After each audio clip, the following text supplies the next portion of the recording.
seems like there was a little bit of gamesmanship on their part tonight. They announced Conor and Max rematch during Francis Ngannou's walkout. What are your thoughts on that? I mean, it's kind of catty. Dana White just could not help himself. On a night that belonged to Jake Paul's MVP MMA event streaming live on Netflix, the UFC president decided that exact moment was the perfect time to drop one of the biggest announcements in combat sports in years. July 11th, International Fight Week, in the main event, Max Holloway versus Conor McGregor. Right as Ngannou was making his walkout, Dana fired up a glitchy Instagram Live and told the world that Conor McGregor is finally, officially coming back. And not just coming back, returning as the main event of UFC 329 on International Fight Week, facing Max Holloway in a rematch that the entire MMA world has been sitting on for over a decade.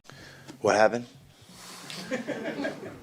So I was told it happened during Ngannou's walkout.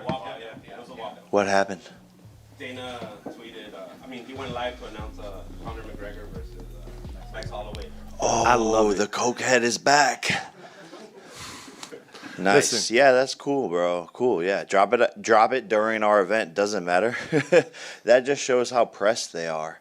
Little insecure boys trying to piggyback off of our event and try to put some news over top of us. It's not going to work, buddy. The McGregor situation itself deserves some real context, because this comeback has been painfully drawn out. He last competed in July of 2021, and the way that fight ended was genuinely difficult to watch. He broke his leg during the trilogy bout with Dustin Poirier, and just like that, one of the sport's most marketable and dangerous fighters was pulled off the shelf. Then came the false start. McGregor was set to return at UFC 303 in 2024, and fans were ready, but a broken toe forced him out of the scheduled fight with Michael Chandler at the last moment. At that stage, plenty of people were beginning to genuinely wonder whether Conor would ever actually fight again, or whether the combination of injuries, inactivity, and life outside the cage had quietly ended his career without a formal announcement. Almost 4 full years away from competition is not a small gap in any combat sport. It is an eternity. It's Conor. He's coming back July 11th, Max Holloway, 175 rounds. I told you this from the beginning. I never even infused another name. I never even interjected with another name. I never even threw out the possibility of another name. It was always Conor, Max, July 11th, International Fight Week, the rematch fight that happened way back when.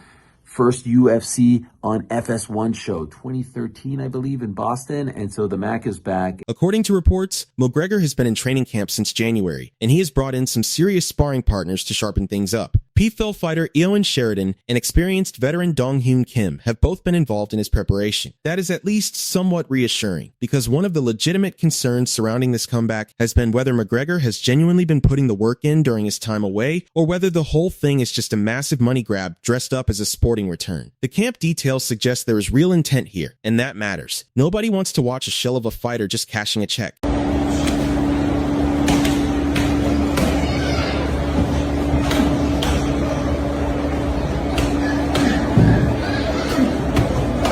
On the other side of the octagon stands Max Holloway, and it needs to be said clearly, this is not remotely the same Holloway that McGregor got a win over back in 2013. That fight happened when both men were relatively unknown at the start of their careers, and the sport has moved on significantly since then. In the years that McGregor has been sidelined, Holloway turned himself into a featherweight legend. He competed for the world title on 2 separate occasions, and then he went on to capture and defend the BMF belt, which the UFC essentially awards to whoever is the most entertaining and dangerous fighter on the roster at any given time. By any measure, Holloway built an elite career during the same period McGregor was dealing with broken bones and broken timelines. He is the UFC's #1 ranked featherweight contender, fighting out of Waianae, Hawaii. Here is the former UFC featherweight champion of the world, Max Holloway.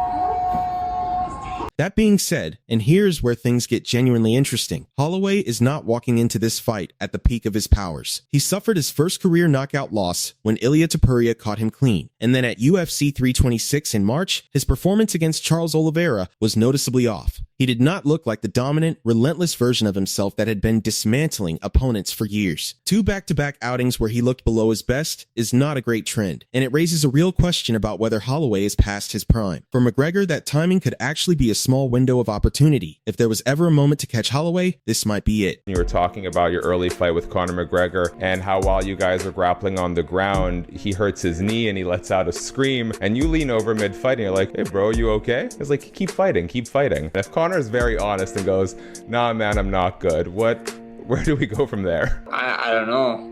We're in a fight, but that scream was like a kind of a painful scream. So, and he said he was fine. I was like, yeah, he's keep fighting. But if he said no, not fighting, then probably would have won from TKO because he would have just got off and been holding his knee, So. Now, the real theater of the night came from the reactions. Ronda Rousey had just finished Gina Carano off with a brutal armbar in only 17 seconds in her own return to action, and when she was asked about Dana's decision to make that announcement during their event, she made some sharp observations. It's kind of catty. But it also shows that, that they see MVP MMA as a threat, that they would, do it in that moment and spend,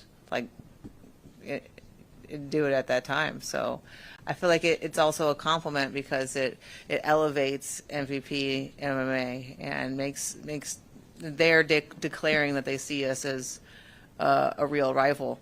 And I think that's such a compelling story, and now they're helping us tell it.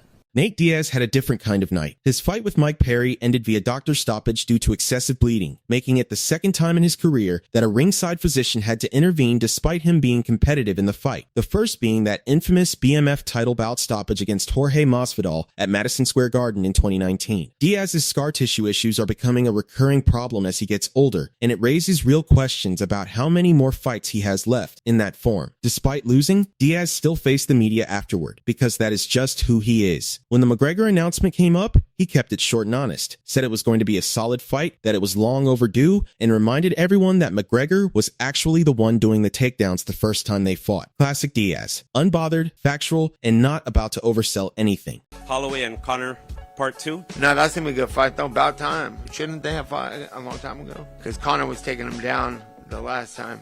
Yeah, that's going to be a good fight. Yeah, Dana announced it while Francis Ngannou was walking out. So.